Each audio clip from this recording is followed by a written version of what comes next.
Maituturing na ulilang lubos itong si Mando.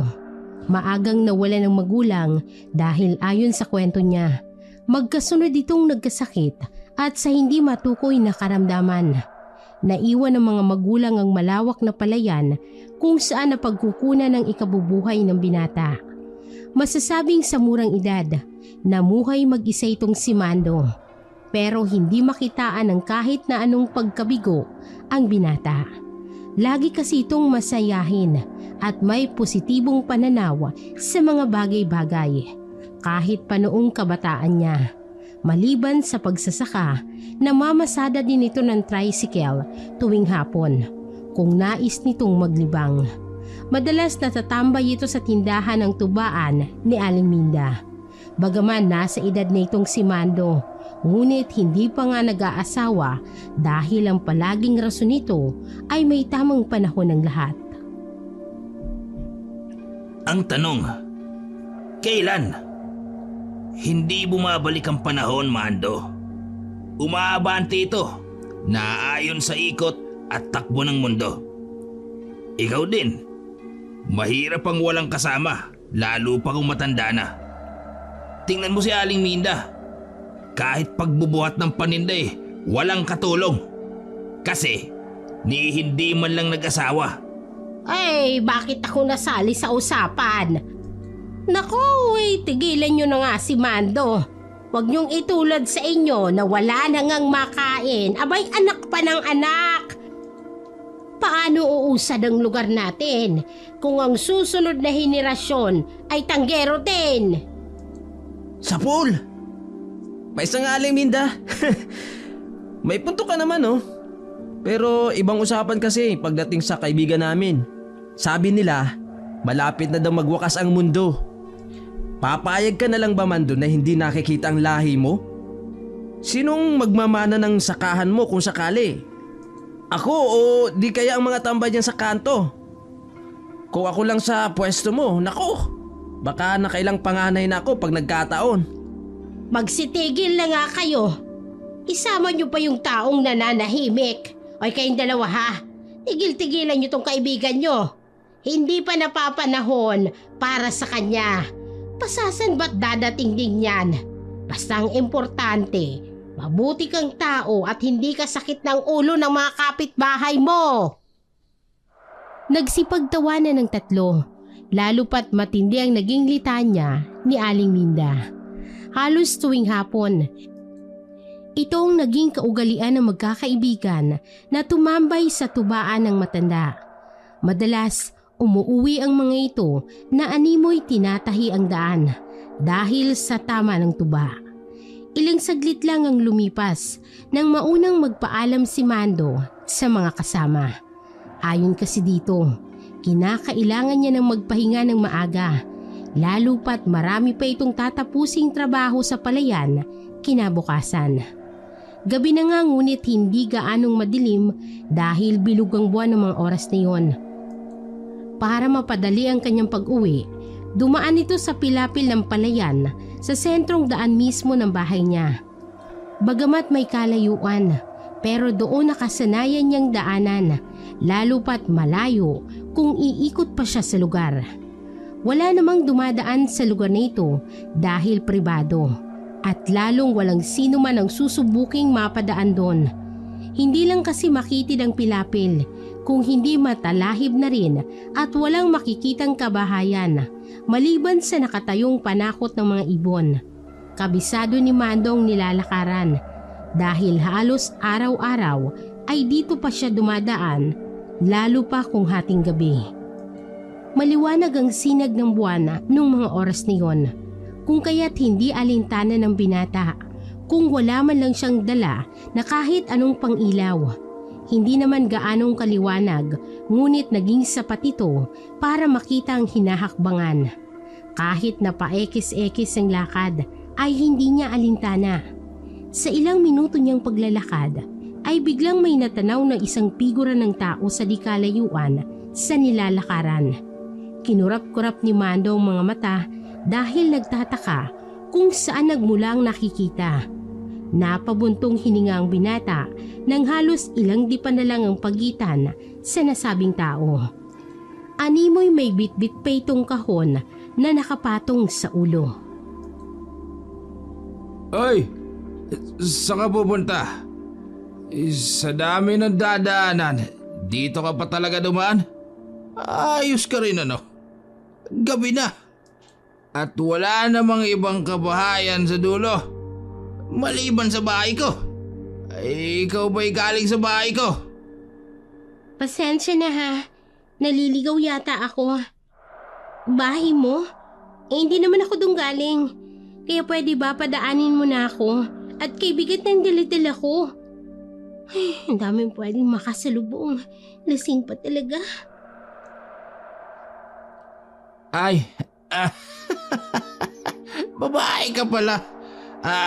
Miss, pasensya ka na ha. Nakaharang ba ako? Hindi naman ako lasing.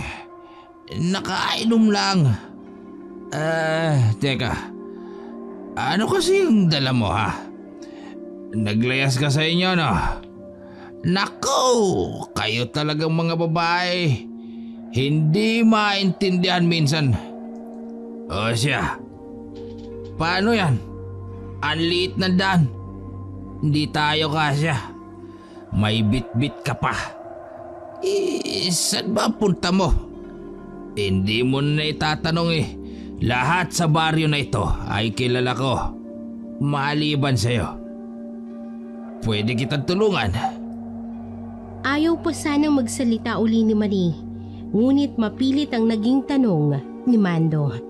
Naisip niya din na kinakailangan niyang matagpuan ang bahay ng tiyahin dahil nararamdaman niyang hindi ligtas ang paligid. Lalo pa sa lasing na nakasalubong niya. Alam niyang nasa paligid lang ang mga kapatid niya na tumulong para makatakas siya sa maling kasunduan ng kanyang angkan. Saglit siyang natigilan dahil nag-aalangan kung magpapatulong ba sa lasing. Pero wala siyang nagawa. Naging mapilit din si Mando na tulungan ng dalaga. Sino ba kasi yung hinahanap mo? Akin na yung dala mo, kababae mong tao, nagbubuhat ka ng... Napaatras ng bahagya si Marie nang biglang aabutin sana ng binata ang kahon niya. Mabilis niyang hinarang ang kamay nito. Kaya ko na to. Salamat. Kung gusto mo akong tulungan, ituro mo na lang sa akin ang bahay ni Tia Minda. Kung kilala mo. Minda? Tiyahin mo si Aling Minda? Yung may-ari ng tubaan? Nako, tamang taong napagtanungan mo. Halika na't ihatid na kita. Huwag ka na mahiya at close kami ng tiyahin mo. Pero teka, parang may mabaho. Nakaapa kayata ng tayo ng kalabaw. Inamoy-amoy niya ang kaharap na siya namang nakadagdag ng pagkainis kay Marie. Nakaalsa kasi ang mga kamay nito habang hinahawakan ng kahon na nasa ulo. Isang singhot mo pa, tatamaan ka sa akin. Ano, tutulungan mo ba ako o hindi? Kung hindi ka lang lasing ako. Ay, huwag ka namang magalit ha. Lasing ako. Pero malakas ang pangamoy ko, lalo pat anghit ang pag-uusapan. Ilang araw ka na ba naglalakad at parang suka na yung amoy mo? Tara nga. Tara na nga. Ako na muna eh. Ayaw mo naman kasi akong magbuhat ng kahon eh. Di sana. Sinabi ko ba na amuyin mo ko? Pasensya na ha. Hindi uso ang ligo sa amin. Tsaka ito na yung pinakamabango sa pinanggalingan ko. Sa lahat ng nakilala ko, ikaw pa lang ang nagsabi niyan. Pag hindi ako nakapagpigil, tatamaan ka talaga sa akin eh. Hindi ako ang naaamoy mo. Baka yung lana na nasa kahon. Pasalubong ko yun sa tiyahin ko. Hindi na nagsalita si Mando. Naglakad na lang ito pabalik sa tubaan habang nakasunod sa likuran niya ang dalaga. Ilang minutong nakalipas nang marating nila ang tubaan. Nag-aayos na si Aling Minda para magsarado ng tindahan. Samantalang ang dalawang kaibigan ni Mando ay nakatulog na sa ibabaw ng mesa. Tia, Aling Minda, may pakikilala po ko sa inyo. Ang mga papangasawa ko nga po pala. Kasama ko po. Ni hindi niya man lang naitanong ang pangalan ng babae. Imbes na puntos na sana yon para sa kanya, napahiya patuloy siya sa kaharap. Ay, mapapangasawa mo. Pero hindi mo yata alam ang pangalan niya. Puro ka talaga kalokohan. Ako sino ba? Chaminda, ako po ito si Marie. Magandang gabi po. Ay, Diyos na mahabagin sa langit, oo. Ay, Marie, ikaw na ba yan? Ay, saan ka galing? At saka, paano mo? Ay, hindi na bale. Ay, Mando, hindi mo man lang siya tinulungang magbuhat ng kanyang dala. Saka parang may mabantot. Hindi ako, Aling Minda. Iyang pamangkin niyo po. Ang asim Subukan mong dugtungan at sasamain ka sa akin. Kanina ka pa ha. Sabi ko nga itong bitbit kong naamoy mo. Ay naku. Kinuha ng tiyahin ng kahon para makapasok na rin ang dalaga. Natatawa ito dahil sa unang pagkakataon, nakita niyang si Mando na nakikipagtalo sa babae. Nahahalata niya ding may gusto ito sa pamangkin niya dahil sa kakaibang kislap ng mata nito habang nakatitig kay Marie. Pero dahil lasing, nagpasalamat na lamang ito at pinaalalayan ng mga kaibigan nang makapagsarado na rin ang tubaan ng matanda. Oy, siya sige na Marie. Pumasok ka na at isasarado ko na itong tindahan. Ay Mando, isingin mo na nga yung mga kaibigan mo. Abay nakatuwad na sa ibabaw ng lamesa. Ay saglit lang akong tumalikod. Abay bigla na lang yung dalawang yan nagsitulog. Kung sana sumabay na yan sa'yo kanina, di nakapagpahinga na din ng mga yan ng maayos. Ay naku na lang oo. Pahirap ang dalawang yan sa mga asawa. Abay dinadamay ka pa palagi. Hayaan niyo po. Ako nang bahala. Maganda po sana yung pamangkin niyo. Kaso lang amoy suka. Saka amasona. Napatawan na lamang si Aling Minda sa naging mahinang tura ng binata.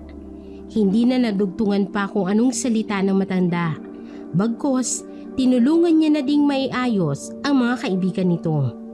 Isa-isang inihatid ng binata sina Hagonoy at Junjun. Dahil mahirap para sa kanya ang pag-aalalay sa dalawa. Ngunit hindi niya din matiis na basta nalang iwan, lalo pat nasa kalagitnaan sila ng wayang. May kalayuan ang bahay ng dalawa sa bahay ni Mando. Pero dahil kabisado naman ang mga dadaanan, kahit gabi ay baliwala sa binata. Magkaharap lang naman ang bahay ng mga ito kung kaya't napadali ang kanyang paghahatid. Nagpasalamat naman ang mga asawa ng mga kaibigan dahil ayon sa mga ito, nakauwi ng ligtas ang kanilang mga asawa. Napabuntong hininga naman si Mando dahil sa nakikitang sitwasyon maging ng pamilya ng dalawa. Ganun pa man, tanging panalangin niya lang na balang araw ay maging maayos din ang pamilya ng dalawang kaibigan, lalo pat ang dami na ng kanilang mga anak.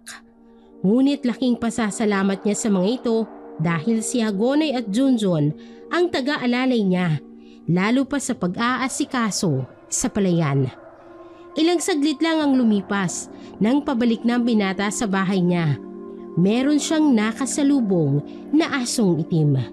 Bigla na lang itong sumulpot sa kung saan at sinamahan siya sa paglalakad. Nagtataka si Mando kung kaninong asong kasama niya gayong sa buong buhay niya sa lugar na to ay niwala itong natatandaan kung kaninong nasabing hayop. Tahimik lang din ito ni hindi kumakahol habang sumasabay sa bawat hakbang niya. Dahil lasing, wala sa loob na tinanong ang kasama. Salamat, kaibigan. Sinamahan mo talaga ako sa paglalakad. Hindi ko alam kung sino nagmamayari sa'yo. Pero salamat. Ay, walang anuman. Napahinto si Mando nang marinig ang naging sagot ng aso. Iniling-iling ang ulo sa pag-iisip na baka dahil sa tama ng tuba kung kaya't maging ang aso ay kinakausap niya na. Bigla pa siyang natawa dahil sa dami ng kakausapin, sa aso pa talaga ito nagpasalamat. Aso? Nagsasalita ka ba? Lasing ako. Pero matino pa naman ang pag-iisip ko. Teka, kanina ko pa napapansin tong santo. Kaninong alaga ka't bakit sunod ka ng sunod? Lasing ka nga, kaya hindi mo alam kung anong nangyayari sa paligid mo. Dumiretso ka lang at huwag na lumingon pa. Kung gusto mo pang mabuhay, sumunod ka lang. Agad na napatakip ang bibig ni Mando. Hindi niya alam kung nananaginip ba siya o sadyang kay lakas ng sipa ng tuba sa katawan. Kung kaya't maging ang hayop ay pakiramdam niya ay nagsasalita na. Narinig niya pa itong tumawa habang naglalakad.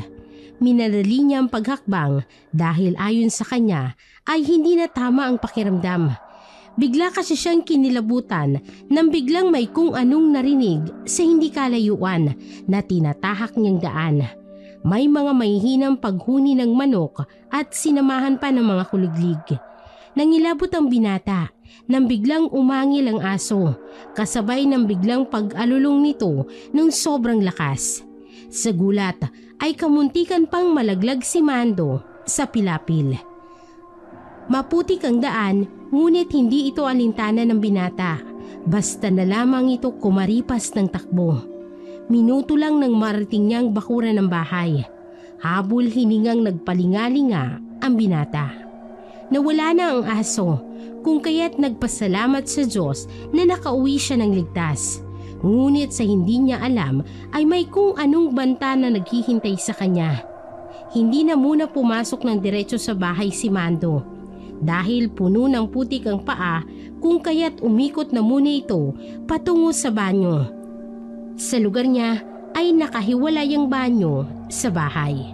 Kumbaga, tipikal na ayos ng tahanan kagaya ng mga sinaunang bahay na nasa bukid. Nang mga oras na to ay wala man lang ilaw.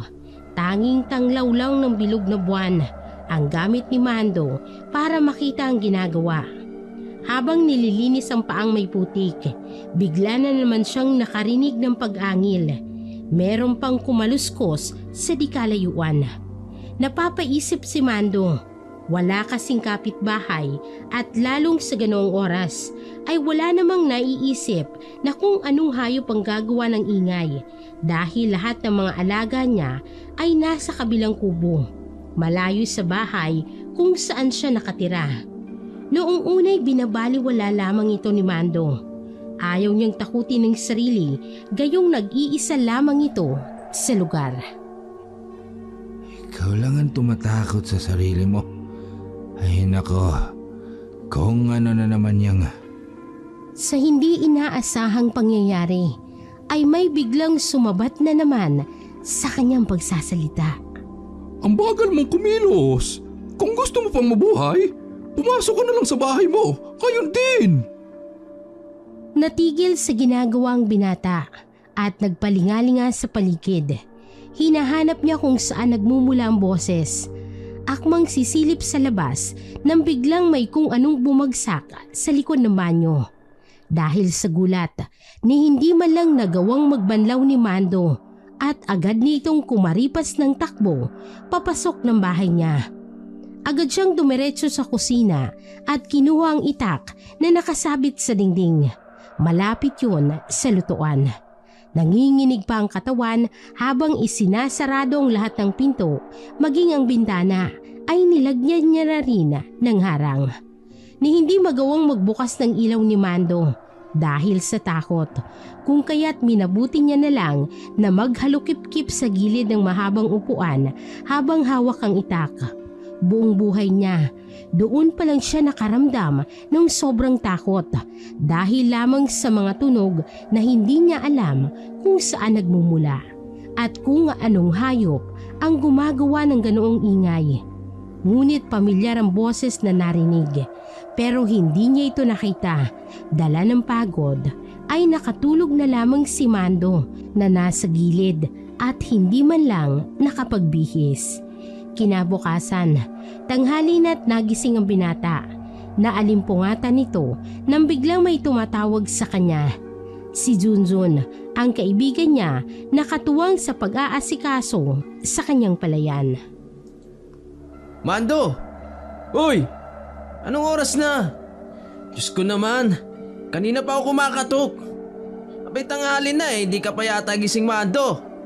Aba, naparami din ata ang inom mo Nauna ka pa ngang umuwi sa amin ni Hagunoy Parang hindi maayos ang araw mo, pre At parang nakakunot yung mukha mo. May ita ka pang hawak-hawak. May kalaban ka ba? Ikaw pala pre. Pasensya na at parang hindi maganda ang gising ko. Nasobrahan yata ako ng inom kagabi. Kanina ka pa ba dyan? Eto? Wala to. Alam mo na, para kasing... Napahinto sa pagsasalita nang makita niyang naging ekspresyon ng kaharap. Nakakunot ang noon nito habang tinitingnan siya mula ulo hanggang paa. Biglang nahiya ang binata dahil doon niya palang napagtanto na hindi man lang siya nakasuot ng damit. Tanging salwa lamang. Naku, pasensya na Dala lang ng kalasingan kagabi kaya ganito ayos ko.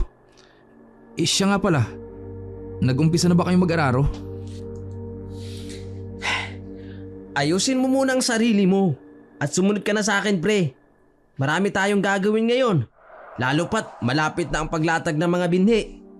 Kung ano man ang pinaggagawa mo sa buhay mo, Mando, sana isipin mo ang kahihinatnan. Hindi ikakatuwa ng mga magulang mo kung mapapabayaan mo ang lahat ng mga naiwan nila. Siya nga pala, parang may kung anong bagyo ang dumaan niya sa bahay mo. Maging ang bakod malapit sa banyo mo, sira. Ipatawag mo na lang si Dino para may makatulong ka sa pag-aayos, pre. Bakit kasi hindi pa mag-asawa yan? Tuloy walang taga-alaga. Matapos magsalita ng kaibigan, ay tumalikod na ito. Habang si Mando ay naiwang nag-iisip ng kung ano ang nangyayari. Bumuntong hininga na lamang ito at nag-ayos na. Hawak-hawak niya ang itak na nooy isinukbit niya na lang sa gilid ng pintuan. Bago sumunod kay Junjun, inayos niya muna lahat ng nasira. Hindi niya maipaliwanag pero parang may kakaiba siyang pakiramdam sa nangyayari. Nagluto na lang ito ng pagkain para maibahagi na din sa mga tumutulong sa kanyang palayan. Hindi na muna niya inisip ang mga nangyari noong gabi dahil sa loob niya ay dala lang yun ng kalasingan. Bago magtanghalian, naglibot ang binata para naman pakainin ang kanyang mga alaga. Nagulat si Mando nang madatnan niyang gutay-gutay ang mga alagang manok. Ni hindi niya matukoy kung anong may gawa. Ipinatawag niya si Junjun para magpatulong sa paglilinis ng lugar. Nalulumuman ay wala nang magawa ang binata. Parang may galit sa iyong gumawa nito Ilang taon ang mga alaga mo, dito mo lang yan nilalagay. At wala namang nakakadayo na kung anong mabangis na hayop. Lalo pat malinis naman ang paligid. Oo nga Kung anumang hayop ang lumapa sa mga alaga ko, pag nakita ko lang yan, babalatan ko rin ang buhay. Maghunos dili ka. Batid kong hindi hayop ang gagawa nito. Lalo pat, tingnan mo. Hindi naman kinain ng buang mga hayop. Pero sa kaso mo, parang nilapa. Na parang gusto lang yatang paglaruan ng mga alaga mo. Natahimik si Mando habang iniisip ang nangyari noong nakaraang gabi. Ayon sa kanya, baka may kinalaman ang kung anumang nilalang na nakasalubong niya. Dagdag pa ni Mando, kahit masama ang loob at hindi man lang naproteksyonan ng mga alaga, mas pipiliin niya na lamang na ayusin ang mga ito, ni hindi man lang ito naglatag o naghayag ng mga nangyari sa kaibigan. Pinili nitong ilihim ang mga bagay-bagay na alam niyang magbibigay ng kilabot sa kaharap. Naiisip pa niya na baka kung anong iisipin ni Junjun kung ilalahad niya ang mga naranasan, lalo pat nasa impluwensya siya ng tuba. Iilan na lang ang natitira sa mga alaga, kaya kinuha niya na lamang ito para ilipat malapit sa bahay.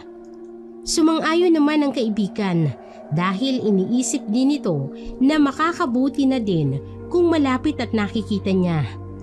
Nagpaiwan si Junjun sa lugar dahil ayon dito, kailangang maayos ang paglibingan ng mga patay na manok para hindi kumalat ang amoy sa hangin. Habang naglalakad pa uwi si Mando, nakasalubong niyang isang lalaki.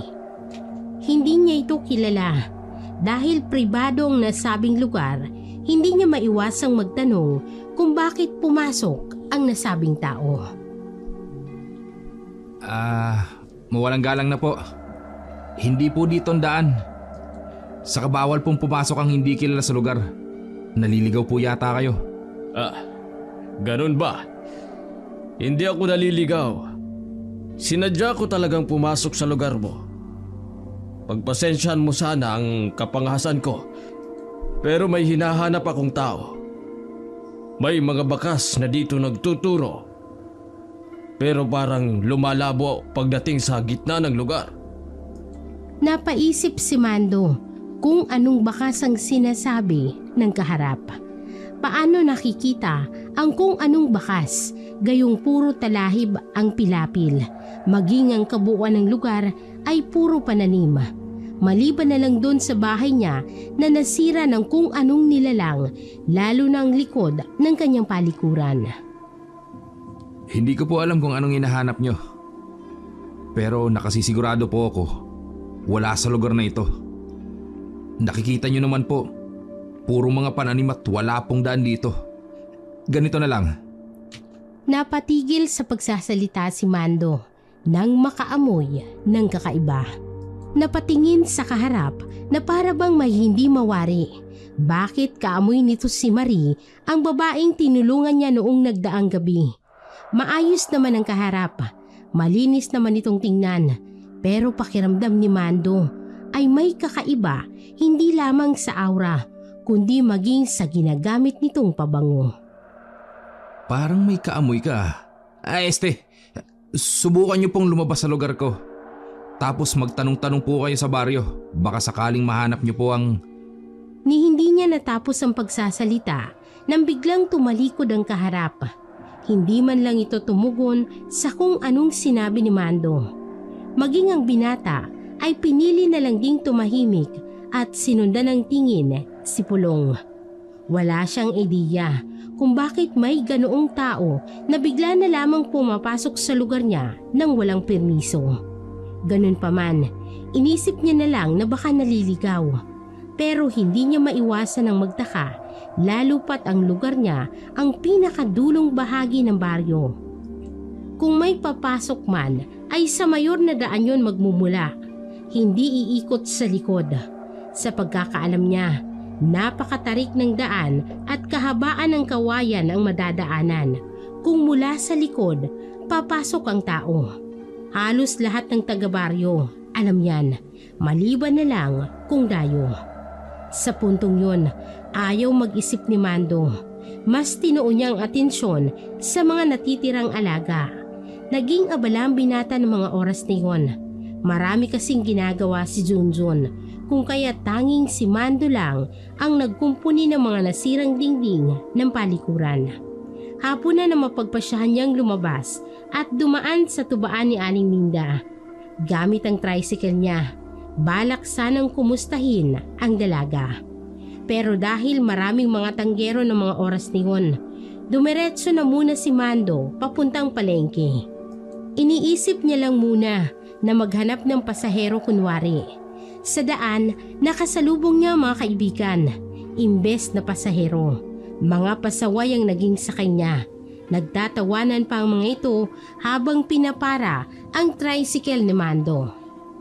Itong kaibigan natin parang may sariling mundo. Abay, kanina ka pa namin inaabangan ah. Tara sa tuba ni Aling Minda. Kilala mo si Rigor? Karawan niya daw ngayon eh. At imbitado lahat ng tanggero sa baryo. Kaya halik ka na. Kita ko nga. Kaya pala ang daming nakatambay doon ngayon. Pero nahihiya ako eh. Kayo na lang. Alam mo namang hindi kami... Di kayo bate. Hayaan mo na yun, pre. Sa kabalita ko, dumating daw ang pamangkin ni Aling Minda. Pagkakataon mo na to. Dahil ayon sa chismis, dalaga yung babae. Nako, baka sakali lang. Malapit pa kay Aling Minda. Sigurado ko, irereto ka nun. Kaya tara na. Pag chismis talaga, ang bilis mo no? Paano kayo nakakasigurado na dalaga kung hindi nyo pa naman nakikita? Kayo talagang dalawa oh. Alam ko hindi yun dahil sa pamangkin ni Aling Minda kung bakit kayo pupunta. Dahil sa libreng tagay. Nagtawanan ng dalawang kaharap. Batid kasi nilang magdadalawang isip si Mando na sumama dahil may ibang mga tao. Ngunit mapilit ang dalawa kung kaya't walang nagawa si Mando kung hindi ang pumayag. Pero hindi nito inilatag na kilala niya ang dalaga. Masyado kasing maingay ang mga kaibigan kung kaya't hindi siya nagkaroon ng pagkakataon upang ihayag ang mga pangyayari. Ilang saglit lang nang makarating sila sa tubaan. Ang ingay, animoy nakabangka sa pakikipagyabangan ng may kaarawan. Si Rigor, halatang nakaporma ito marahil kalat na sa baryo ang patungkol sa dalaga. Nagdadalawang isip si Mando na pumasok dahil wala naman silang mapwestuhan. Walang bakanteng espasyo dahil animoy buong tanggero ng baryo ay nakisalo. Nilapitan sila ni Aling Minda para mahanapan ng mauupuan. Malapit si Mando sa tindera. At sa tuwing nakikita siya ng matanda, ibang nagiging turing sa kanya. At siya naman laging napapansin ng kanyang mga kaibigan. Naturingan kasing matandang dalaga si Aling Minda. At iniisip nila na may gusto ito kay Mando. Ibang-iba talagang trato ni Aling Minda sa'yo, pre. Naks, baka sa susunod mabalitaan namin kayo na. Biglang siniko ni Mando ang kaibigan at pinandilata ng mata. Ayon sa kanya, parang nanay na ang turing niya sa matanda at ayaw niyang mahaluan yon ng mali siya. Sa kasadyang magaan ang loob ng bawat isa. Nagkatawanan naman ang mga kaibigan dahil batid na mga itong napikon si Mando. Maya-maya lang ay may nakiupo sa mesa nila. Ang lalaking nakasalubong niya sa palayan. Nakangiti ito sa kanya habang hindi niya naman alam kung paano aakto. Ayaw kasing paawat ng dalawang kaibigan sa pagtawa dahil ibang iniisip ng mga ito. Kung ano man ang iniisip mo, Mando, hindi ko hawak yon pero magiging maayos ang lahat kung tatanggapin mo ang kapatid namin. Si Marie. Siya yung hinahanap ko kanina. Kaso nung nakapasok ako sa lugar mo, iba ang inisip mo. Pagpasensyahan mo sana kung tumalikod na lang ako bigla. Paano niyo po ako nakilala? Tsaka, pasensya na po kayo ah. Hindi ko man lang po kayo naalalain kanina. Marami po kasi akong ginagawa eh. Tsaka... Magkakilala kayo?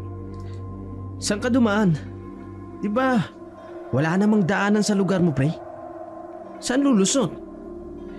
Ando naman ako kanina, pero hindi ko man lang ikaw napansin. Bago dumiretso sa'yo, dadaan muna sa baryo, o di kaya dito. Isang lakad mo lang diyan sa may kanto, sentro na agad sa bahay mo.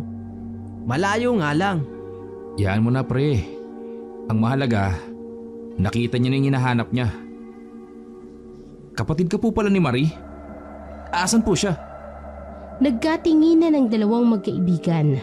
Mas nauna palang nakilala ni Mando ang dalaga, ni hindi man lang ito nagbukas sa kanila. Nagkahiyaan pa ang mga ito nang biglang may isang dalaga na naglapag ng tray ng tuba sa mesa. Nakangiti ito maliban noong nakita si Mando. Bare, ni hindi ka man lang nagpasalamat sa taong naghatid sa'yo dito? Napapansin ko parang... Manong, pasensya na po. Pero bakit po kayo sumunod? Baka mamaya kung ano pa mangyari. Naglatag na pala ng kwento si Chaminda. Kagigising ko lang kasi. Alam mo na. Huwag kang mag-alala. Maya-maya, alis din ako. Sinigurado ko lang na maayos ka at syempre, hindi ang tiyahin mo ang naglatag sa akin, kundi si Uway. Naikwento niya ang patungkol sa taong nag-alalay sa'yo. Ang sabi pa, nagkaroon siya ng engkwentro dahil may nakasunod sa pagtakas niyo. Isa sa mga rason kung bakit din ako sumunod ay nais ko lang ding masigurado ang kaligtasan mo at ng Chaminda mo. Mainit pa ang sitwasyon at alam mo yan. Siya nga pala, alam mo naman sa tradisyon natin, Mare, sinisigurado lang namin na maayos ang lalaki. Hindi kagaya ng... Nakangiti ito habang nagsasalita at nakatitig kay Mando ng makahulugan. Ramdam ni Puloy na may gustong binata sa kapatid at tanging ito lang ang naisip na solusyon sa problema ng kanilang pamilya. Ayaw nilang maikasalang kapatid sa pinuno ng mga ikik. Nang dahil sa isang kasunduan ng dalawang angkan ay nakompromiso ang kaligayahan ng kanilang nag-iisang kapatid na babae. Si Maria ang naging kabayaran sa pagkakautang kuno ng kanilang ama na hindi man lang ito sumangguni kung papayag ba ang pamilya. Kahit ang mga kapatid na dalaga ay tutol sa naging pasya ni Tandang Kemoy na kanilang ama. Ganoon pa man, wala silang magawa para suwayin ito. Bagkus, mas pinili na lamang nilang itakas si Marie sa mismong araw ng pag-aalay. Ilang saglit ang lumipas nang tinawag ni Aling Minda si Puloy. Nakikita kasi nitong pinaupo niya si Marie sa katabi ni Mando. Ngunit hindi pumayag ang dalaga. Bagkus, inilapag lamang ang hawak na tray at pumasok na din sa loob. Sa kabilang banda, ni walang kaalam-alam si Mando sa mga nangyayari, maliban na lang sa hindi maipaliwanag na kaganapan. Samantalang lihim na inuugnay ng mga kapatid ng dalaga kay Mando. Nagkaroon pa ng pagkakataong makausap ni Puloy si Aling Minda ng palihim patungkol sa magiging plano. Nung una'y nagdadalawang isip ang matanda kung aayon ba siya sa pamangkin. Pero dala ng paglalatag ng mga dahilan ni Puloy ay hindi nagtagal. Nagpahayag na rin ang tiyahin. Nasa loob sila ng tindahan. Nag-uusap sila habang si Marie nag-aayos ng mga gamit ng mga oras na yun. Ayaw kasi ni Puloy na marinig nito ang anumang magiging plano. Lalo pat hindi nakakasiguro si Puloy kung sasang-ayon din ba ang dalaga. Nakikita ko na magiging maayos si Mare kung sakaling si Mando ang makatuluyan niya. Tsak, kinakailangan lang nating mapapayag ang dalawa. Kung siguro, pag nakita ni Tandang Kimoy na maayos na si Mare, baka sakaling matigil na ang lahat ng kahibangan niya. Naturingan siyang ama, pero hindi niya iniisip ang kinabukasan ni Mare. Nandoon na ako, Puloy. Hindi ba delikado kung sakaling mapapayag natin si Mando? Alam niyo naman, ni walang kaalam-alam ang binata sa kung anuman. Kilala ko ang binata at alam kong mabibigyan niya ng magandang buhay ang kapatid niyo. Pero ang tanong, paano kung sumugod ang angka ng mga ik-ik? Baka hindi niya kayanin. Biglang nahinto sa pag-uusap ang dalawa nang pumasok si Mando. Sa di sinasadyang pagkakataon, nagkasabay pa sila ni Marie sa pagpasok sa pinto kung saan nagkauntugan pa ang ulo ng dalawa. Napatingin naman sina Aling Minda at Puloy ng makahulugan. Napangiti pa ng bahagya si Puloy nang makita ang reaksyon ni Marie habang kaharap si Mando na sapo ang noo. Wala ka bang mata? Tsaka bakit ka pumasok? Tigas ng ulo mo ha? Chang, awatin niyo ako. Mabubugbog ko na talaga to. Iihi lang naman sana ako eh. Nandito ako sa yung daan. Pasensya ka na kung hindi kita napansin. Pero ngayon, masasabi ko na ang ganda pala ng mga mata mo. Hindi alintana ng binata na may mga kaharap sila. Nagkasikuhan pa ang magtiyahin dahil batid nilang bagay ang dalawa. Samantalang biglang may sumigaw ng mga lasing na kasama ni Rigor. Nagwala sa labas dahil nagkaroon ito ng kasagutan sa kabilang lamesa. Ilang minuto lang ang nakalipas nang biglang nagsipulasan ng lahat dahil nasapian ng kung anong demonyo ang mga lasing at pinataob ang lamesa. Samantalang pinapasok ni Mando si Marie habang si Puloy ay lumabas at umawat sa mga lasing. Ni hindi nakaihi si Mando at akmang aawat sana nang biglang pinagsusuntok ni Puloy ang nag-aamok dahil ayon dito ni hindi man lang nirespetong tiyahin niya na may-ari ng lugar. Nagsitakbuhan ng iba, ngunit si Rigor ay humarap kay Puloy habang nagsasalita ng pagbabanta. Dayo ka lang dito at parang kung sino kang umasta. Tandaan mo ang mukhang ito. Biglang uminit ng gusto ang ulo ni Puloy dahil sa narinig. Biglang bumaga ang kanyang mga mata at hinawakan niya sa kwelyo ng damit si Rigor at iniangat sa lupa. Talagang bastos ka. Hoy, kahit sino ka pa, hindi ako natatakot. Baka gusto mong ihiwalay ko ang ulo mo sa katawan mo. Kasabay ng biglang paglabas ng pangil nito na tanging si Rigor lang ang nakakita. Sa takot at pagkabigla, naihi ito sa pantalon. Halimaw ka! Aswag! Anak ng Diablo! Tulog! Tulungan niyo ako! Dahil sa nangyari ay nagulat ang lahat. Nagkatinginan pa ang mga tanggerong nakapalibot sa kanila at biglang itinulak ni Puloy si Rigor. Agad naman itong bumangon at animoy hindi alam kung saan tatakbo. Nagsisisigaw pa ito na siya namang pumukaw sa atensyon ng mga taong nakapalibot sa lugar. Ngunit kay bilis magpalit ng mukha ni Puloy. Ibang mukhang naipakita niya sa mga taong sumugod. Maayos ito, napakagwapo ng itsura. Lumapit si Hagonoy at Junjun kay Puloy na sobrang napahanga sila nito dahil sa galaw na hindi nila inaasahan. Naku! Paano mo nagawa yung pre? Ang lakas mo! Biruin mo? Tinapon mo yun ng walang kahirap-hirap? Tsaka halimaw yun. Sa ganyang kagwapong lalaki. Sa susunod, turuan mo din kami ng mga galaw mo. Nag-appear pa ang dalawa habang natutuwa sa kaharap. Lumabas na din sina Aling Minda at Marie. Nagtulungan silang ayusin ang lugar. Samantalang nagtawag naman ang kakampi si Rigor dahil parang nababaliw na ito dulot ng mga nakita. Halos lahat ng makasalubong na sinasabihan niyang may aswang sa tubaan ni Aling Minda. Sumugod ang ibang kabaryo na may bitbit pang mga itak. Aba! Ano bang aswang sa lugar ang pinagsasabi mo, Rigor? Nakita niyo din ba dito? Natigil sa pagsasalita si Junjun nang makita si Puloy.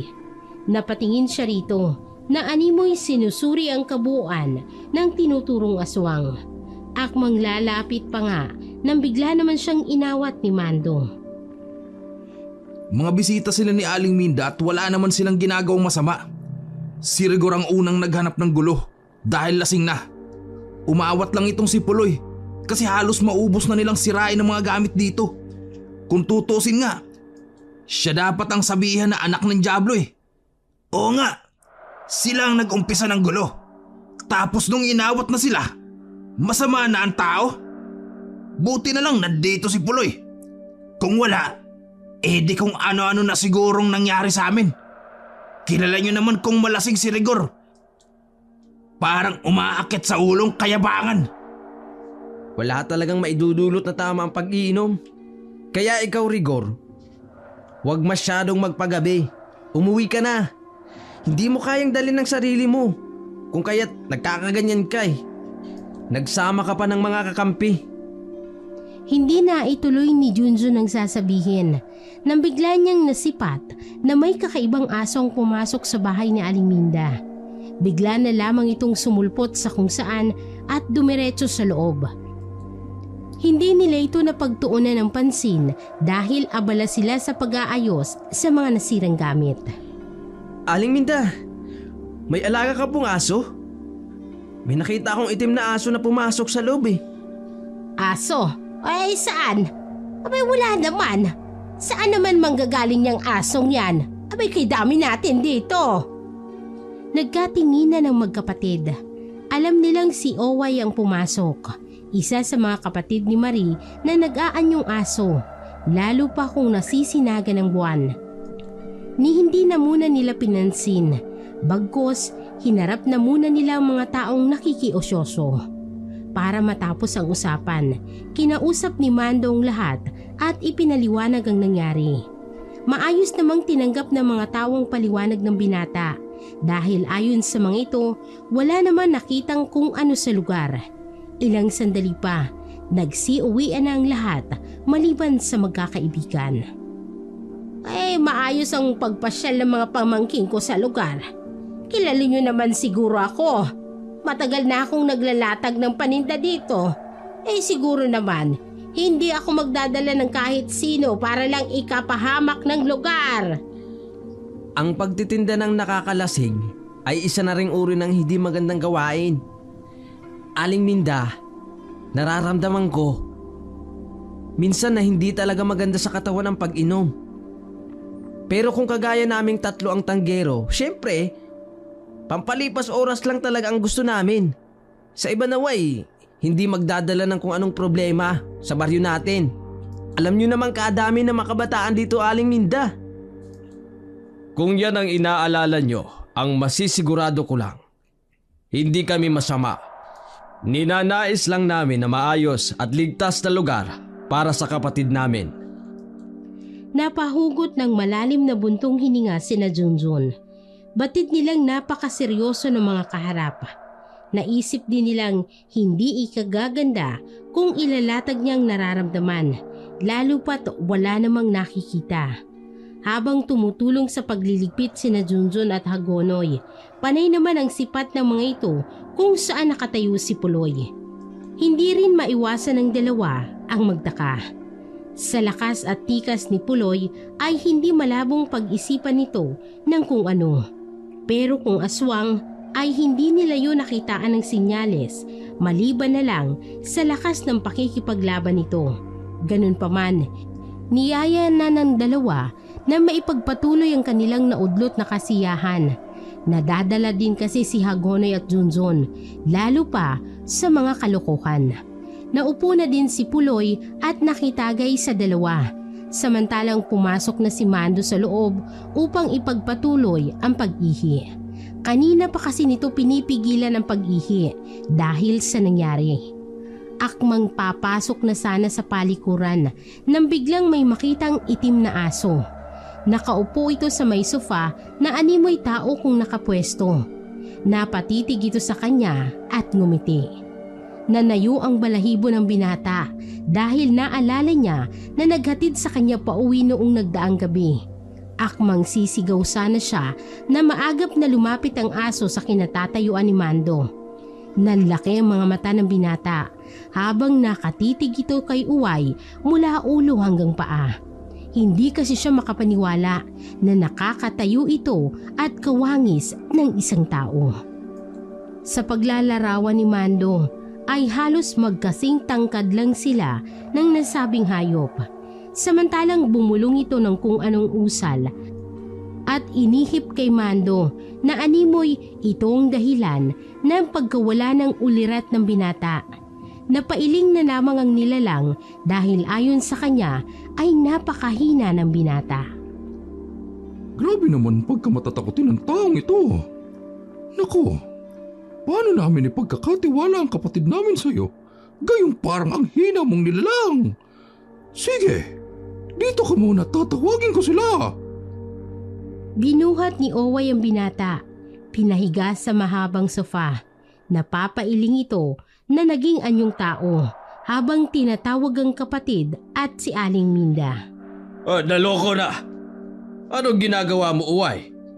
Tsaka diba, sabi ko sa'yo, ako na ang bahala kay Marie. Ngayon, dalawa na tayo dito. Mas lalong magagalit ang ama natin kung sakaling malaman ito na dito natin dinala si Marie sa kadelikado lugar na ito. Lalo pat naengkwentro mo sila kagabi. Hindi ko kasi matiis na basta na lang kayong iwan dito. Lalo na si Marie. Alam ko, Manong, na delikado. Kaya nga ako bumalik. Batid kong may banta na sa lugar, lalo pat nakaabot na sa mga ik-ik ang nangyari. Ano mang oras, pwede nila tayong sugurin. Ay, Manong, mahinang nilang si Mando. Parang ngayon pa lang, nag-aalangan na ako kung sa kanya natin ipagkakatiwala si Marie. Nandito tayo para umalalay. Kailangan lang nating maging alerto kung ganon. Sige na, ayusin mo na yung sarili mo at huwag mo nang isipin ang mga bagay-bagay. Hayaan mo munang makapagpahinga si Mando. Sige ka, mas lalo kang papangit pag ganyan ang pag-uugali mo. Kagabi lang, ito yung nirereto mo sa akin, tapos ngayon, ikaw ang unang babawi. Nagmamaktul na lumabas si Uway habang si Puloy ay inaayos sa pagkahiga si Mando sa isang mahabang sofa. Tinawag nito si Aling Minda at pinakuha ang lana mula sa bitbit na kahon ni Marie. Nataranta namang sumunod ang matanda nang nakita niya ang kalagayan ni Mando. Walang kaalam-alam ang mga kaibigan sa labas kung anong nangyayari sa loob. Ay, ano bang nangyayari? Ay, Diyos ko! Bakit nawalan siya ng malay? Eto na, ikaw nang magpaamoy sa kanya. Parang mahirap kung ako pa ang hahawak niya. Sige na! Ang lana ay nasa silyadong boting maliliit. Ito'y gamit ng mga aswang hindi lamang sa pagpapalit ng kanilang anyo, kundi nakagagamot din ito lalo na kung sinasabayan ng pag-uorasyon ng isang nilalang na maalam sa gamit. Nagagamit din ito pang sabulag upang maitago ng mga nilalang ang kanilang tunay na anyo. Pinaghalong laway at mga ugat ng kung anong halaman ang napapaloob sa bote. Nagbibigay din ito ng proteksyon sa sinumang nagtatangan para maaswang man o tao. At minsang nagagamit itong panggamot sa kahit anong sakit na nagmumula sa mga aswang. Walang ano-ano'y nagbukas si Puloy ng isa, kasabay ng pag-ihip ng mahinang usal bago pinaamoy kay Mando. Bigla namang napaubong binata nang malanghap ang nakakasulasok na amoy mula sa bote. Iminulat niya ang mga mata habang inaalala ang mga nangyari. Ayos ka lang ba, Mando? Ano ha? Saan ba masakit? Ano ka ba naman kasi? Ano bang nangyayari sa'yo? Bakit ka ba nawala ng malay? Masakit po ang sentido ko. Pero parang sisikmurain po ako dahil sa amoy ng... Lana, masasanay ka din saka hindi na ako magpapaligoy-ligoy pa, Mando. Ang nakita mo kanina at ang umalalay sa'yo kagabi ay kapatid namin. Ang totoo, sa malaking angka ng mga gabunan kami nagmula. Pero hindi kami ang lahing basta na lang kumakatay ng tao. May mga pagkakataon lang na kinakailangan naming kumatay ng mga iniaalay. Madalas, hindi tao kundi mga hayop. Ayaw kitang biglain, pero kailangan namin ng tulong mo para sa kapatid naming si Marie. Anumang oras, darating ang mga ik-ik para kunin si Marie. At yon ang hindi namin mapapayagan. Isa iyon sa rason kung bakit kami nandito. Napatulala si Mando sa mga narinig. Ni ayaw niyang irehistro sa utak anuman ang mga katagang inilatag sa kanya. Ayon pa sa kanya, lubhang napakadelikado ang lugar nila kung totoo ang mga inihahayag ni Puloy. Gabunan? Di ba mga aswang yun? Kayo, Aling Minda? Ikaw? Si Marie? Anong tulong? Kilala nyo naman ako, Aling Minda. Kung sa tulong, basta hindi lang madugoy, tutulong ako. Sa abot ng aking makakaya. Napangiti ang matanda sa naging reaksyon ni Mando. Inaalala niya kung bakit hindi siya naging kabilang sa kanilang angkan at kung paano siya naging malapit kay Mando. Sa lugar kasi, tanging ang binata lang ang nakagaanan niya talaga ng loob dahil sa positibong pag-iisip nito at hindi pagiging mapanghusga. Ay, hindi ako Mando o maging si Marie. Tanging mga lahi lang namin kung saan kinakailangan munang maipasang bertud ng pagkaaswang. Nasa tao kung ito'y tatanggapin at yayakapin ng pagiging isang aswang.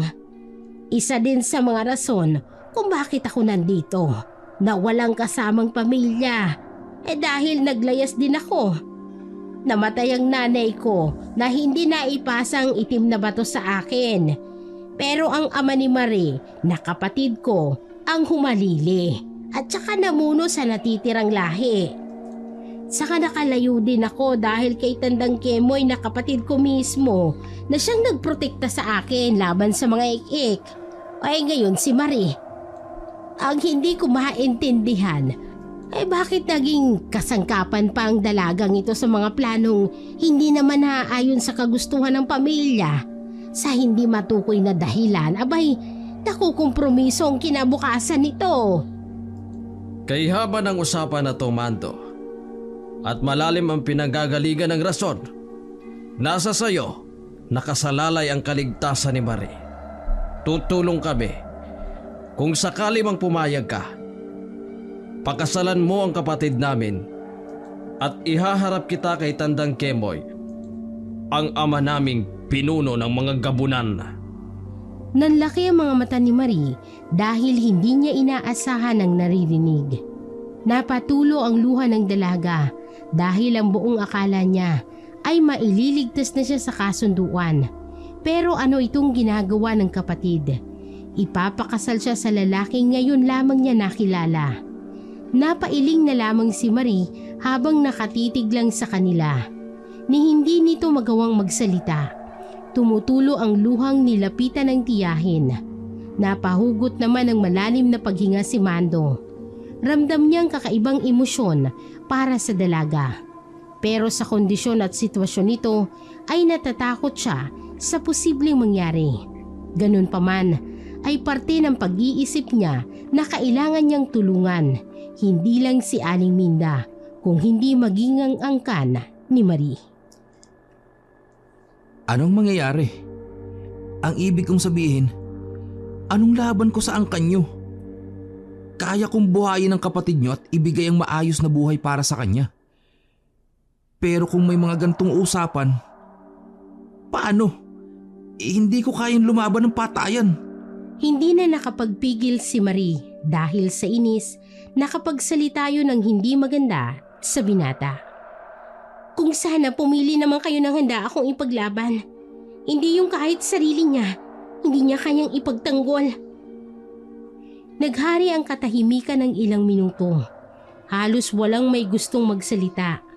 Maya-maya lang ay pumasok ang dalawang kaibigan ni Mando.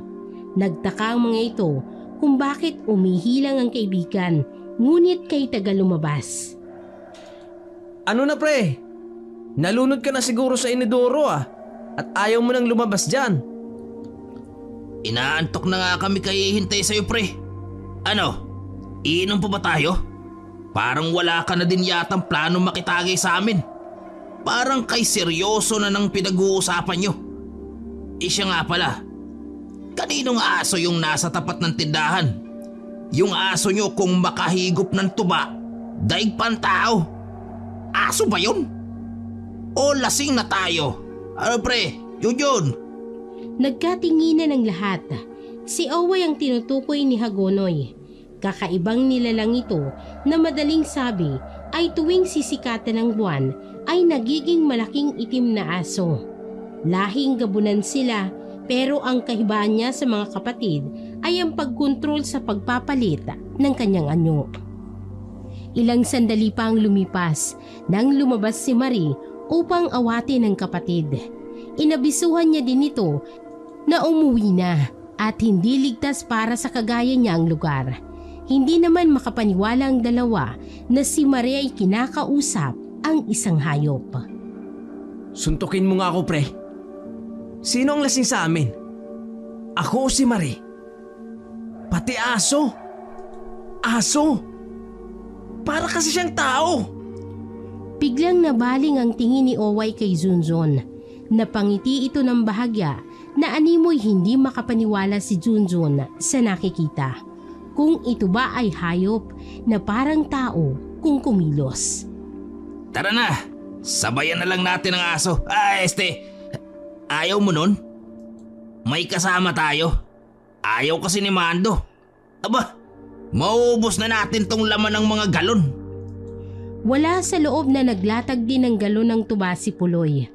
Ayon pa dito, itutuloy nilang naudlot na tagayan. Bago maghating gabi ay nailatag na ni Puloy ang naging rason bakit sila napasok sa lugar. Nagsitawanan naman sina Junjun at Hagonoy na animoy hindi makapaniwala sa kung anong istoryang inilalatag ng kaharapa. Ang akala ng dalawa dahil sa tama ng tuba kung bakit nakakapagkwento si Puloy ng hindi kapani-paniwalang kwento. Aswang? Kung may aswang, sana matagal na kaming kinain o di kaya kinatay. Sa halos araw-araw na inuumaga na nga kami umuwi. Di ba, Mando? Pre, sumabat ka naman. Kanina ka patahimik yan.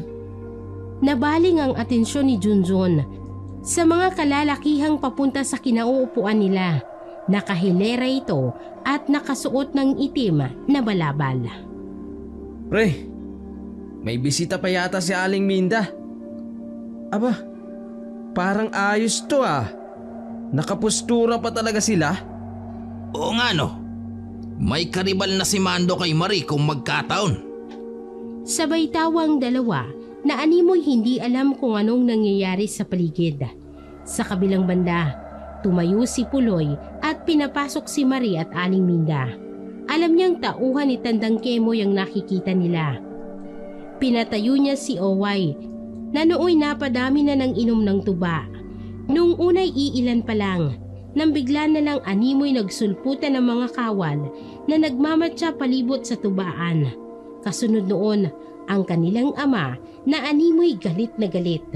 Sinalubong naman ito ni Puloy at kasabay ng pagbibigay ng respeto. Yumuko dito sa matanda. Ipagpatawad ninyo, Ama. Kinakailangan lang naming proteksyonan si Marie.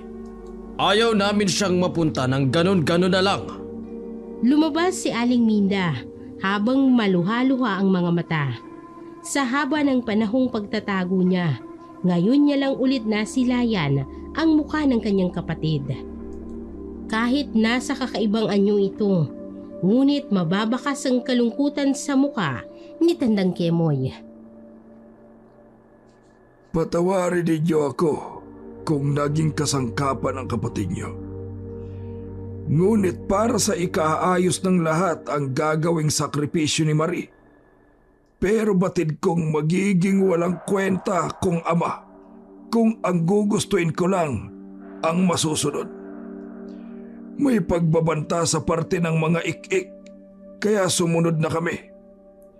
Higit kanino man, hindi gugustuhin ng isang ama na mapapahamak ang mga anak. Hindi nyo na po ipipilit ang kagustuhan nyo? Kung ipipilit ko ba, may mangyayari ba? Kita mo nga, pinagtutulungan niyo pa ang magkakapatid na itaka si Marie. Dahil ang ibig sabihin nun, mas nangingibabaw ang pagmamalasakit niyo sa kapatid kaysa sa angkan nating na kompromiso. Napasabat si Mando na nooy nasa gilid at nakikinig lang sa kanila. Bakit hindi na ilatag ng maayos ano man ang naging problema? Tama naman ang mga anak niyo po ah. Kahit ako po, hindi ko gugustuing maialay sino man sa mga kadugo ko. Napakunot ng noong matanda. Nagsenyas ito sa mga nasasakupan na ilapit sa kanya si Mando. Sino ka para maglatag ng opinyon? Ano ang iyong nalalaman? Natahimik si Mando na parang napahiya sa naging tugon ng matanda. Nagsisisi kung bakit pa siya nakisali. Samantalang nagsagawa ng malawakang pagbabantay ang mga tauhan ni Tandang Kemoy. Ayon dito, ito na lang ang paraan para mailayo ang anak sa maling pagpapasya. Maghahating gabi na ng mga oras na yun. Samantalang si Junjun at Hagonoy ay nagsitulog na naman sa ibabaw ng lamesa dahil sa sobrang kalasingan. Hindi alintana ng mga itong nangyayari sa paligid. Habang ang lahat ay naghahanda, nakihanay na din si Mando. Gusto niya ding patunayan kay Marie na kaya niya itong ipagtanggol. Nagpalingali nga siya sa mga nakahilerang may mga balabal na itim para mapabilang. Hinubad niya ang suot na damit at ginawang pangsaklob sa ulo at muka. Masasabing malaki din ang katawan ni Mando dahil batak din naman ito sa trabaho, pero hindi ito marunong manungtok ng kung sino. Ilang saglit ang lumipas nang biglang may nagsisigaw. Bumalik na pala si Rigor at nag-uumpisa na naman itong magwala nang masipat niya mga taong nakapalibot sa tindahan. Inakala niyang nagtawag ng bantay si Aling Minda para sa pagbabalik niya. Nagsukbit pa ito ng itak at nagsuot ng anting-anting na iniyayabang pa niya sa harap ni Puloy at Tandang Kemoy na nooy nakatayo mismo sa bungad ng lugar. Akala nyo, matatakot nyo ako ng ganon-ganon na lang? Ala! Sige! Ngayon nyo ipakita sa akin ang pagkaswang nyo! Nagtawag pa tala kayo ng kakampi! Akmang sisigaw pa sana ito para manghingi ng saklolo sa mga kapitbahay nang bigla itong hilahin ng isa sa mga tauhan ni Tandang Kemoy. Nooy nasa figura ito ng pagkagabunan. Nanlilisik ang mga mata ng nilalang habang naghudyat itong sasakmalin si Rigor. Wag, ibaba mo siya. Hindi yan masarap. Kasi puno ng tuba ang utak dyan. Hindi tayo kakain ng karning galing sa isang tanggerong kagaya nito. Nawala ng malay si Rigor dahil sa sobrang takot. Binuhat nila ito at inilapag sa lamesa kung saan nakahilata si Junjun at Hagonoy. Naglalaway pa ang dalawa habang humihilik. Samantala, hinila ni Marie si Mando papasok sa tindahan. Ayon sa dalaga ay hindi yun oras para magtapang-tapangan. Bakit ka nakahanay sa kanila? At ang ayos mo? Isuot mo nga ng maayos ang damit mo. Akala mo naman kay ganda ng katawan mo ah. Malapit na ang paglabas ng mga ik-ik. Kaya huwag mong ilagay ang sarili mo sa sitwasyon na pagsisisihan mo. Ang mga kasama mo, mga aswang yun. At sigurado ako na hindi ka niyan uunahing iligtas kung sakali. Baka sila pang lalapa sa'yo oras na mawalan sila ng kontrol. Matino pa yan sila kasi nasaan yung tao pa. Lasing ka rin ba? Parang umiba yatang ihip ng hangin. Salamat. Pero gusto ko lang din patunayan sa'yo na kaya kitang ipagtanggol. Handa akong mamatay para sa'yo, Marie.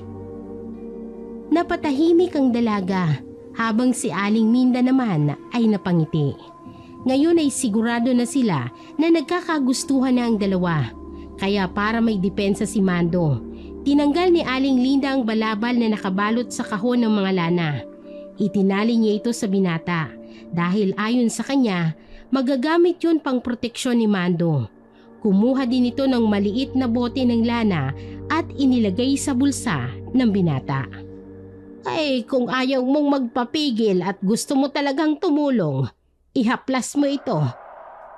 Malaki ang maitutulong nito sa'yo para hindi ka madaling magapi ng mga ik-ik.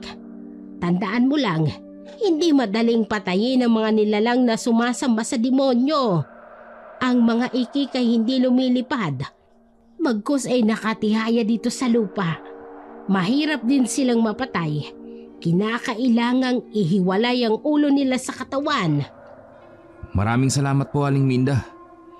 Pero ang baho po ng lana. Natigil sa pagrireklamo si Mando nang makita niyang naghaplas na rin si Marie ng lana.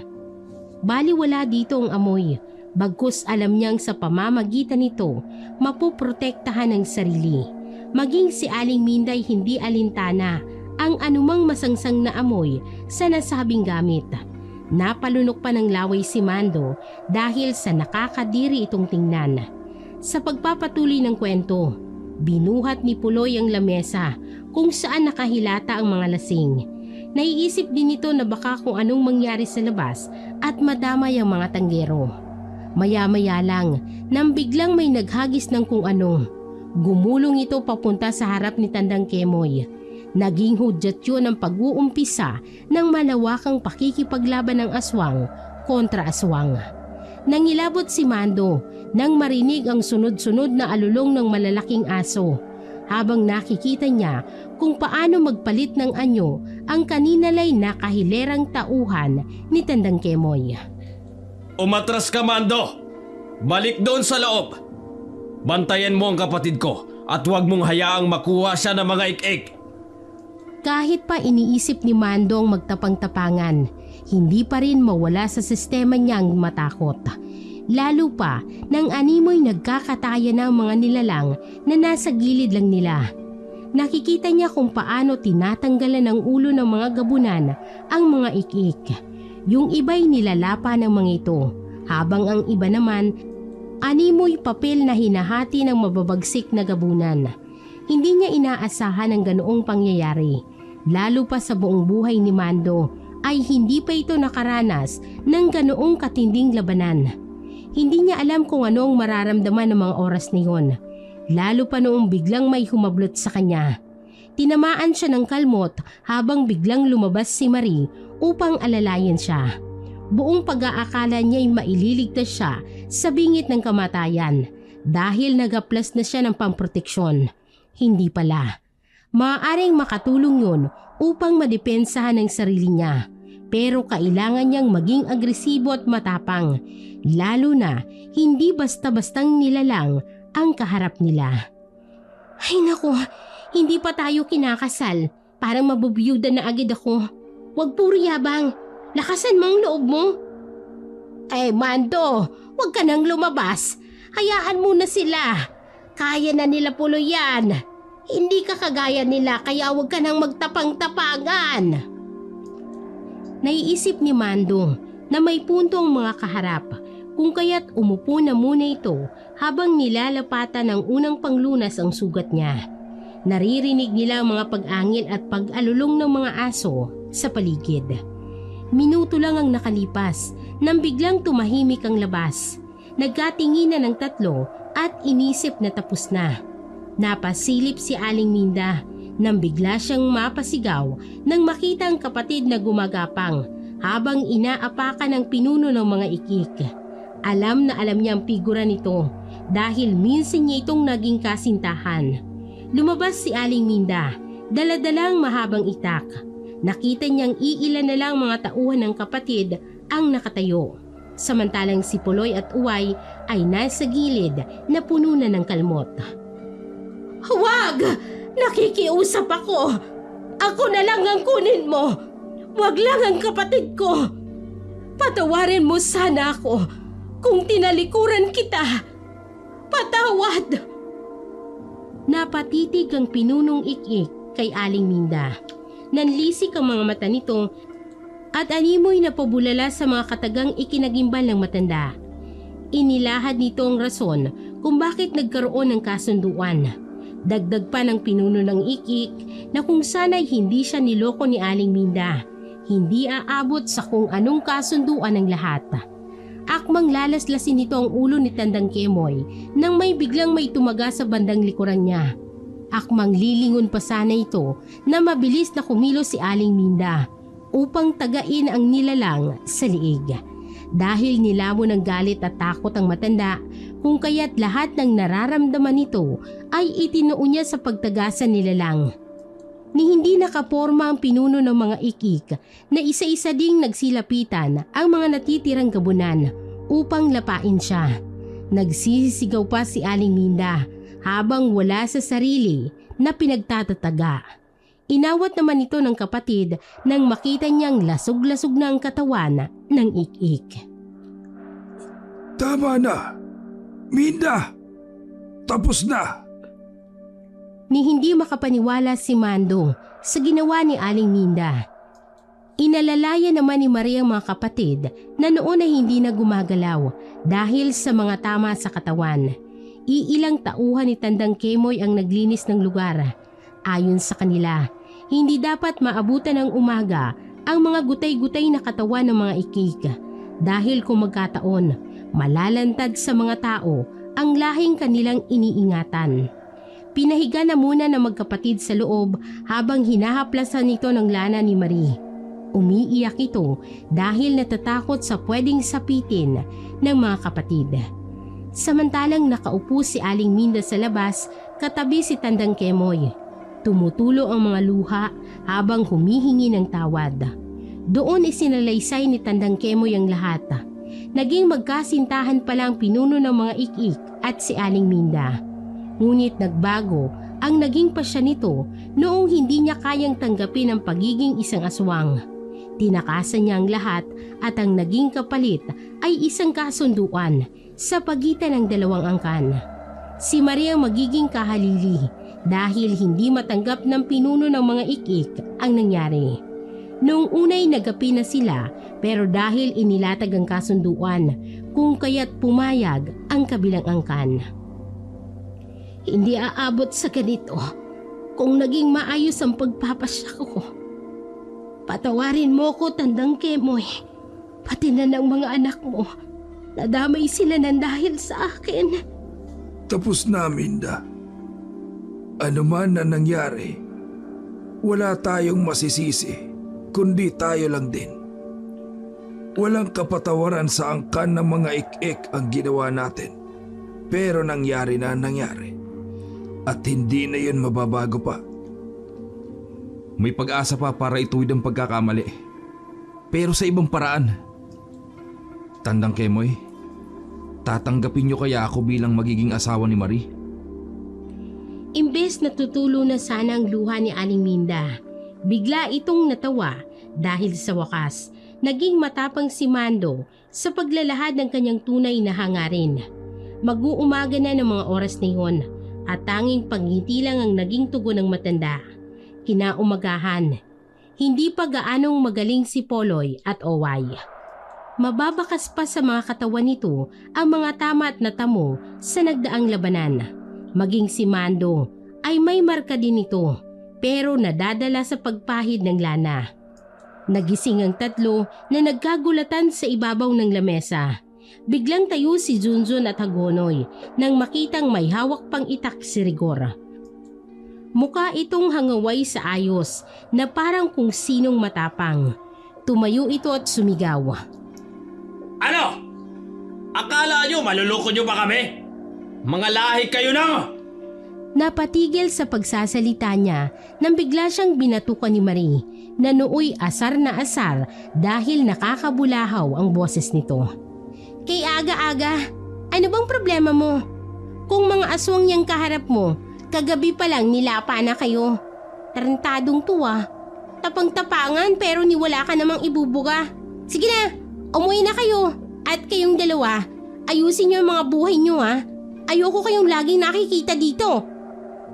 Napaatras ang tatlo at nagsipagtakbuhan pa uwi. Ilang minuto lang din ay biglang bumalik si Junjun. Naalala kasi nito si Mando. Ayon pa sa kanya, kinakailangan nilang tapusin ang naiwang trabaho sa palayan. Pasensya ka na muna, Pret. Kailangan ko magpahinga. Wala tayong maayos na tulog. Sa susunod na araw na lang natin tapusin. Alam ko at naiintindihan ko, pre. Pasensya ka na ha. Hindi ko maalala ang nangyari kagabi. Ganun pa man, ano man ang pagpapasya mo, asahan mong nandito lang ako. Laging nakasuporta sa'yo.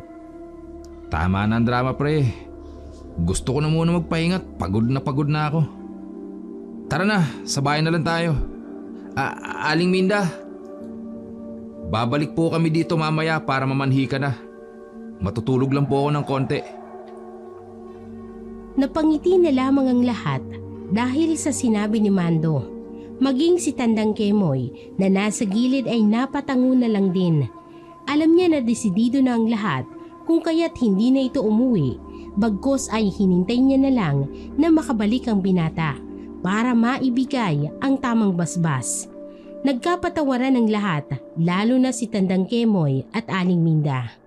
Ano man ang nangyari sa nakaraan, pinili na nila itong kalimutan upang makapagsimula ng panibagong buhay. Buhay. Buhay. Buhay. Buhay. Buhay. Buhay. Buhay. Buhay.